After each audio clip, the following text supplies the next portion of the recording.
মাথা, বুক থেকে শুরু করে একাধিক জায়গায় ফ্র্যাকচার রয়েছে এবং তিনি এখনো ঢাকা মেডিকেলের আইসিইউতে রয়েছেন। কোনো ধরনের অপকর্ম ষড়যন্ত্রকে বিন্দুমাত্র প্রশ্রয় দেওয়া হবে না। জনগণ রাজপথ যেভাবে বেছে নিয়েছিল ফ্যাসিস্ট তাড়ানোর জন্য, প্রয়োজনে আবার রাজপথ বেছে নেবে বাংলাদেশের এই ছাত্র জনতা। সভাপতি নুরুল হক নূর ভাইকে দেখতে এসেছি।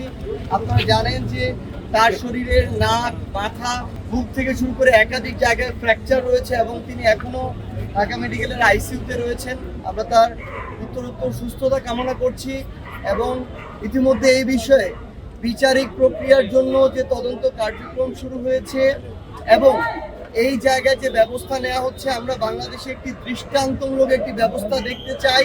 কোনো ধরনের অপকর্ম ষড়যন্ত্রকে বিন্দুমাত্র প্রশ্রয় দেওয়া হবে না। জনগণ রাজপথ যেভাবে বেছে নিয়েছিল ফ্যাসিস্ট তাড়ানোর জন্য, ফ্যাসিস্টদের পক্ষে যে কোনো ষড়যন্ত্র মোকাবেলা করার জন্য, প্রয়োজনে আবার রাজপথ বেছে নেবে বাংলাদেশের এই ছাত্র জনতা। পদ্মা সেতু, মেট্রো রেল এবং এলিভেটেড এক্সপ্রেসওয়ে নির্মাণের গর্বিত অংশীদার বসুন্ধরা সিমেন্ট।